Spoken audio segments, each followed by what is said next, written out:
Hello guys and welcome to a series unofficially physics. हम सुमित और हम साथ में पढ़ रहे हैं फिजिक्स। हम कर रहे हैं क्रैश कोर्स फिजिक्स का। तो हमारा जो टॉपिक चल रहा है वो अभी चल रहा है मैकेनिकल प्रॉपर्टीज़ ऑफ मैटर। तो we are dealing with mechanical properties of matter. Last lecture में हमने स्ट्रेस स्ट्रेन का इंट्रोडक्शन देखा, फिर हमने भाई कुछ फार्मूलेस हैं वो भी डिस्कस करा। लेकिन हमने एक जो सबसे इंपॉर्टेंट फार्मूला देखा था, हमने वो देखा था कि भाई हुक्स लॉ देखा। हुक्स लॉ क्या बोलता है? हुक्स लॉ बोलता है stress is proportional to strain. तो stress is proportional to strain हमने देखा। अब इसी पॉइंट को थोड़ा सा और आगे डिटेल में मैं डिस्कस करना चाहता हूँ कि इसकी प्रॉपर्टीज़ क्या होती हैं, इसको आप रियल लाइफ में यूज़ कैसे करते हो।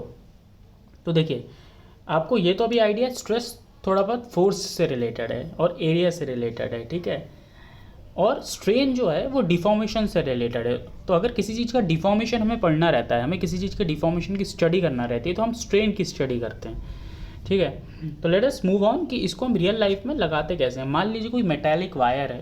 भाई वायर होते हैं ना, आप यूज़ करते हो, घर के कंस्ट्रक्शन में यूज़ होते हैं, ठीक है, जो मेटल के वायर्स रहते हैं। या फिर और मेटालिक क्या चीज़ें वो यूज़ होती हैं, जैसे कि रीइंफोर्समेंट रहता है, जो सरिया बोलते हैं हिंदी में, वो यूज़ होता है। और मेटल की बहुत सारी चीज़ होती हैं। तो आपको उन सारी चीज़ों का जब स्ट्रेंथ जाननी रहती है, तो आप स्ट्रेस के उससे जानते हो कि कितना स्ट्रेस वो ले सकते हैं। या आपको भाई मालूम है कि हमको हमारे जब हम घर बनाएंगे तो इस वायर पे या इस बॉडी पे इतना स्ट्रेस आएगा। तो आप ये दिखा निकाल पाओगे कि भाई अगर इतना स्ट्रेस आएगा तो ये क्या ये ले पाएगा, क्या इसमें इतना दम है कि वो उतना स्ट्रेस ले पाए। या फिर अगर इतना स्ट्रेस आया तो भाई इसका डिफॉर्मेशन कितना होगा, क्योंकि आपको स्ट्रेस और स्ट्रेन के बीच का रिलेशन तो मालूम है, ठीक है। तो अगर आपको मालूम है इस पर इतना स्ट्रेस लगने वाला है और इसका यंग मॉडुलस इतना है या फिर इसका दूसरा मॉडुलस इतना है, तो आप स्ट्रेन निकाल सकते हो उसके करस्पॉन्डिंग। तो इस तरह से स्ट्रेस और स्ट्रेन को हम रियल लाइफ में यूज़ करते हैं। तो देखते हैं स्ट्रेस और स्ट्रेन का रिलेशनशिप मेटालिक वायर के केस में कैसा होता है। मैं इसको थोड़ा जूम कर देता हूँ। मान लीजिए स्ट्रेस को मैं डिनोट कर रहा हूँ वाई से, ठीक है। थोड़ा क्लियर लिख देता हूँ। स्ट्रेन को डिनोट कर रहा हूँ मैं एक्स से, बस लिखने में आसानी होगी। तो मुझे मालूम है y is proportional to x, ये मुझे मालूम है, ठीक है। और मुझे क्या मालूम है, स्ट्रेस इज इक्वल टू जो यंग मॉडुलस है उसको मैं फिलहाल m बोल रहा हूँ, ऑल्दो उसको y से रिप्रेजेंट कर देते हैं, मॉडुलस को m बोल देते हैं, is equals to M X. Y equal to M X. अगर आपने मैथ्स में कोऑर्डिनेट ज्योमेट्री पढ़ी है तो आपको ये मालूम होगा, नहीं भी पढ़ी है तो 9th-10th में भी पढ़े हैं कि y equal to K x, है ना। एक क्वेश्चन होती है एक ऐसे लाइन की जो ओरिजिन से पास करती है, राइट। तो यहाँ पर y क्या है, स्ट्रेस, ठीक है। कलर चेंज कर लेते हैं, क्लियर नहीं है। y क्या है, स्ट्रेस। x क्या है, स्ट्रेन। m क्या है, यंग मॉडुलस या फिर कोई दूसरा यंग मॉडुलस। तो m हो गया कांस्टेंट आपका k। तो ये जो लाइन हो गई एक, this is equation of y equal to M X, ठीक है, y equal to K S, right. तो इस लाइन, अब हम इस ग्राफ को थोड़ा देखते हैं। इनिशियली क्या बोला गया था, हुक ने क्या बोला था, अगर डिफॉर्मेशन स्मॉल है इसका मतलब है डेल्टा एल स्मॉल है, मतलब स्ट्रेन कम है। अगर स्ट्रेन कम है तो stress is proportional to strain, मतलब y equal to K X follow होगा।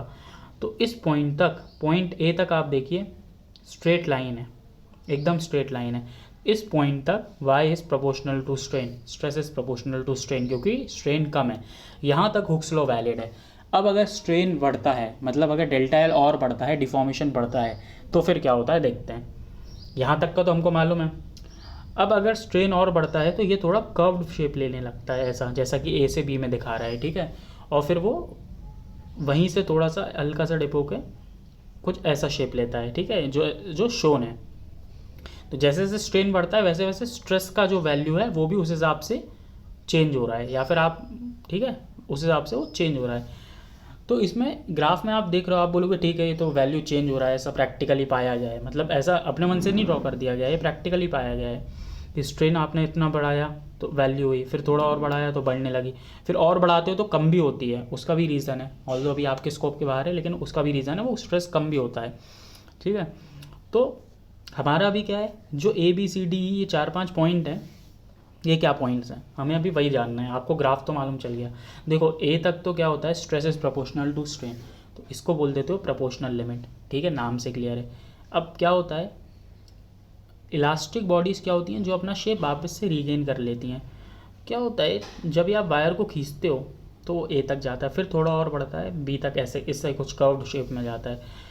तो एक पॉइंट होता है बी जिसको बोला जाता है इलास्टिक लिमिट। इस पॉइंट तक अगर बॉडी में स्ट्रेन है तो वो वापस से अपना पाथ सेम बात लेके वापस से इनिशियल पोजीशन पे आ जाता है। मतलब पॉइंट बी तक अगर आपने बॉडी को खींचा है, ठीक है, तो वो अपना शेप रीगेन कर लेगा, मतलब वो इलास्टिसिटी शो करेगा। यही तो इलास्टिसिटी होती है, property of regaining its own state, its original state, right. तो बी हो गई इलास्टिक लिमिट आपकी, ठीक है। बस आपको यही दोनों लिमिट जाननी थी, प्रोपोर्शनल लिमिट और इलास्टिक लिमिट, ठीक है। प्रोपोर्शनल लिमिट क्या होती है, जहाँ तक stress is proportional to strain. उसके आगे एक इलास्टिक लिमिट होती है, वहाँ पर क्या होता है, बॉडी अपना शेप रीगेन कर लेती है।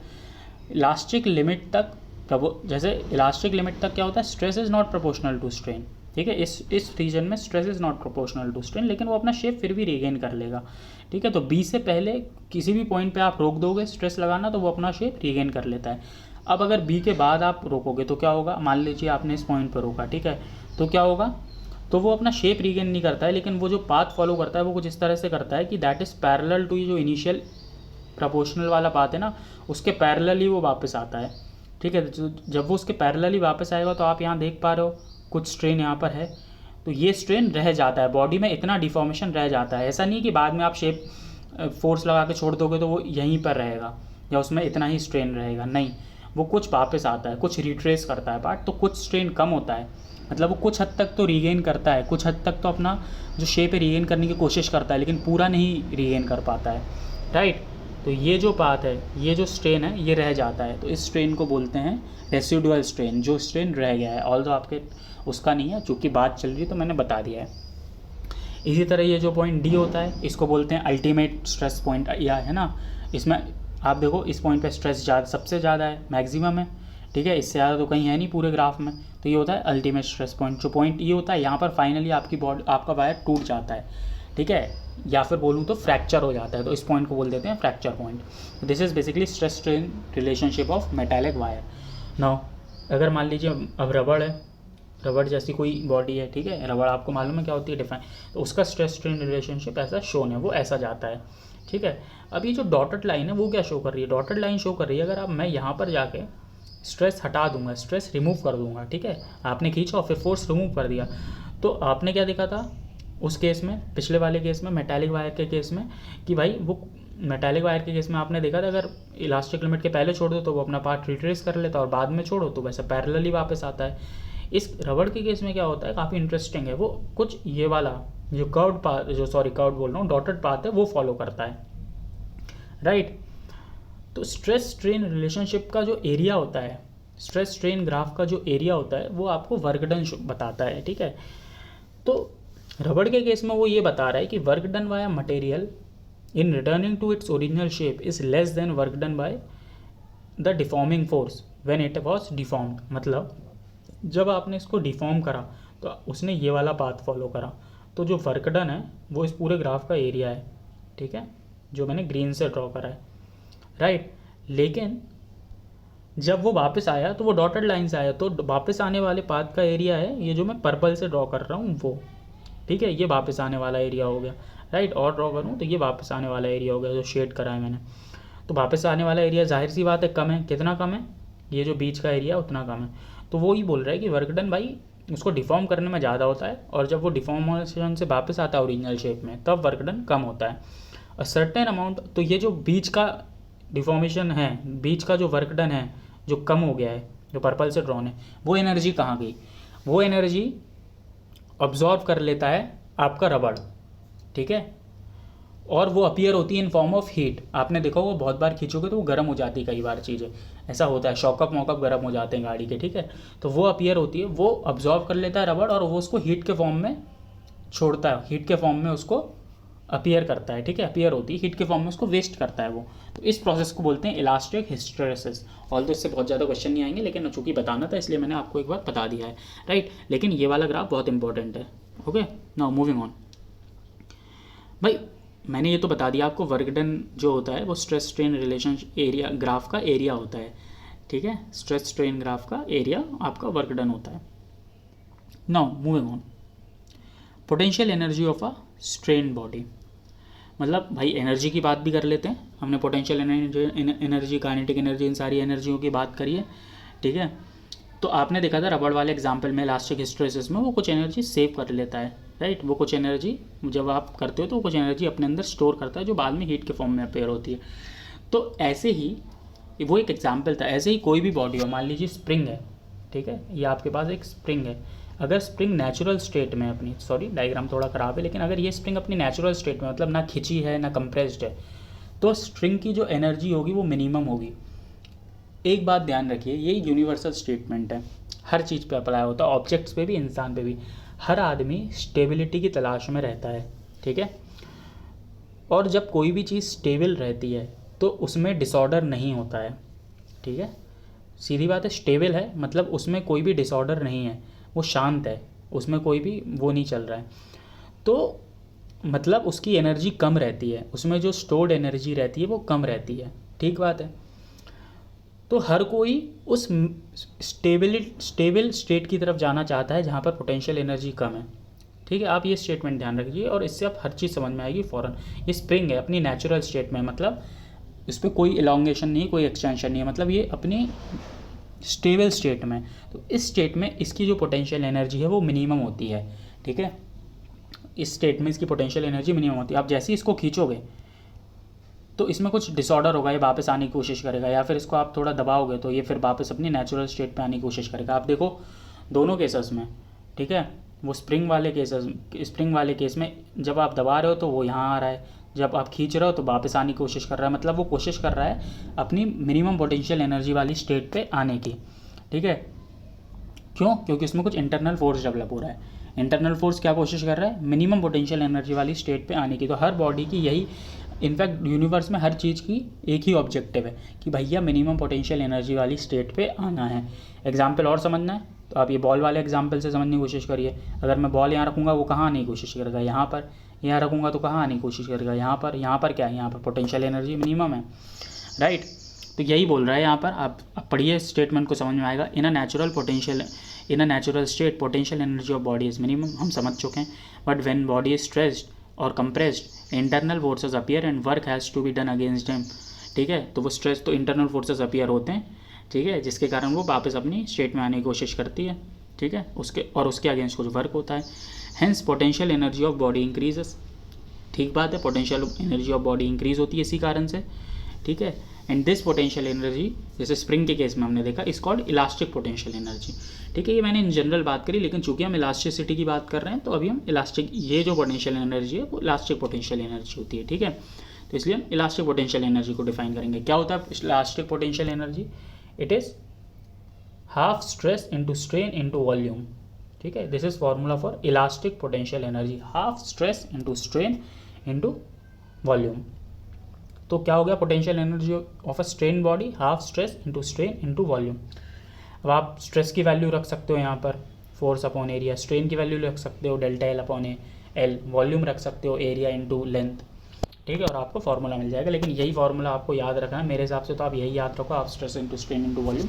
आप किताब पढ़ोगे, किताब में बहुत सारे अलग अलग फार्मूले देते हैं स्ट्रेस, स्ट्रेन और वॉल्यूम की वैल्यू रख के, लेकिन आई डोंट थिंक वो याद करने की जरूरत है। यही बेसिक फार्मूला, ये याद रखिए, इससे आपको कन्फ्यूजन नहीं होगा, कभी आंसर गलत नहीं होगा इससे, ठीक है। अब हमने एक प्रॉपर्टी पढ़ी इलास्टिसिटी और प्लास्टिसिटी। अब एक और प्रॉपर्टी होती है ऐसी फ्लूइड की, ये सॉलिड की प्रॉपर्टी थी। अब एक फ्लूइड की प्रॉपर्टी होती है। फ्लूइड क्या होता है? Anything which can flow is a fluid, और इसको और डिटेल में हम डिस्कस करेंगे फ्लूइड मैकेनिक्स में। लेकिन पानी हो गया, हवा हो गई, ये सब फ्लूइड होता है, जो चीज़ें बहती हैं, ठीक है। आपको डायग्राम में भी दिख रहा है, पानी है बह रहा है, शहद है बह रहा है, ये फ्लूइड हो गया। फ्लूइड की एक प्रॉपर्टी होती है विस्कोसिटी। अब विस्कोसिटी क्या होता है? अगर विस्कोसिटी को मैं आसान शब्दों में बताने की कोशिश करूँ तो गाढ़ापन, ठीक है। जो बॉडी जितनी जो फ्लूइड जितना गाढ़ा होगा वो उतना विस्कस होगा। इसको ये आसान शब्दों में समझाने की कोशिश कर रहा हूँ, लेकिन फ्लूइड की असली डेफिनेशन है कि अगर कोई फ्लूइड फ्लो होता है, ठीक है, तो जो फ्लो होने के टाइम पे वो जो इंटरनल रेजिस्टेंस फील करता है, ठीक है, उस इंटरनल रेजिस्टेंस का मेजर होता है विस्कोसिटी। विस्कोसिटी उस इंटरनल रेजिस्टेंस को डिफाइन करता है, राइट, उस इंटरनल फ्रिक्शन को डिफाइन करता है विस्कोसिटी। फॉर एग्जांपल पानी है, पानी को आप कहीं डालो आसानी से बहता है, तो मैं बोलूँगा पानी कम विस्कस है। शहद है, शहद को बहाने की कोशिश करो, शहद बहुत धीरे धीरे बहता है। आपको समझ में आ रहा है दोनों से कि भाई देखो यहाँ पानी कितना आसानी से बह रहा है, शहद को बहने में थोड़ी मुश्किल हो रही है, मतलब शहद को बहने में शहद जब बहने की कोशिश कर रहा है, फ्लो करने की कोशिश कर रहा है, तो वो कुछ रेजिस्टेंस फील कर रहा है, ठीक है। क्यों? कुछ इंटरनल फ्रिक्शन के कारण। तो शहद ज़्यादा विस्कस है, पानी कम विस्कस है, शहद ज़्यादा विस्कस है, राइट। ये हो गया विस्कोसिटी, ये हो गया विस्कोसिटी का फिजिकल सिग्निफिकेंस। अब विस्कोसिटी का फॉर्मूला क्या होता है, आप यहाँ पर देख रहे हो, फोर्स जो होता है दैट इससे फ्लूइड्स के केस में वो होता है minus eta A D V by D Z, right. यहाँ पर ईटा है कोएफिशिएंट ऑफ विस्कोसिटी, एक कांस्टेंट है, जैसे यंग मॉडुलस एक कांस्टेंट होता है, जैसे मॉडुलस ऑफ रिजिडिटी एक कांस्टेंट होता है, वैसे ही विस्कोसिटी भी, कोएफिशिएंट ऑफ विस्कोसिटी भी कांस्टेंट होता है ईटा, ठीक है। ये कोएफिशिएंट ऑफ विस्कोसिटी है, ए है एरिया ऑफ क्रॉस सेक्शन, और D V by D Z है वेलोसिटी ग्रेडियंट, मतलब D V change in velocity, D Z change in Z या चेंज इन पोजीशन या चेंज इन जो डिस्टेंस वो हो गया, ठीक है। तो इसको हो गया velocity gradients, D V by D X जैसे होता है वैसे D V by D Z भी एक वेलोसिटी ग्रेडियंट है। इसको हम थोड़ी और डिटेल में देख रहे हैं, अभी ये ख़त्म नहीं हुआ है हमारा discussion D V by D Z का, ठीक है। D V by D Z क्या होता है, जैसे मान लीजिए कोई पानी है, फ्लो हो रहा है, ठीक है। तो आप देखते होगे कई बार नहीं ऐसा ही होता है कि पानी के ऊपर की जो वेलोसिटी होती है सरफेस की वो ज़्यादा होती है और नीचे की वेलोसिटी कम होती जाती है, ठीक है। वो वेलोसिटी कम होते जाती है, ऐसा कुछ होता है, वेलोसिटी ऐसे कम होती है नीचे की साइड। तो सबसे ऊपर वेलोसिटी है मान लीजिए कुछ v प्लस डी वी, थोड़े नीचे डिस्टेंस डी जेड पे यहाँ पर दिख भी रहा है ये वेलोसिटी v प्लस डी है, छोटा सा डिस्टेंस लिया है तो वेलोसिटी v हो गई, ठीक है। डी वी ही कम हुई है क्योंकि छोटा सा डिस्टेंस लिया है। तो वेलोसिटी ग्रेडियंट क्या हो जाएगा, change in velocity v plus D V minus V, कितना हो गया डी वी अपॉन कितना डिस्टेंस में हुई है change, D Z. This is basically velocity gradient. तो ये होता है वेलोसिटी का फॉर्मूला। इसका यूनिट क्या होगा, आप देखो, फोर्स का यूनिट कितना होता है, न्यूटन। एरिया को नीचे लाओगे तो यूनिट कितना होगा, metre square, right, newton upon metre square हो गया ये।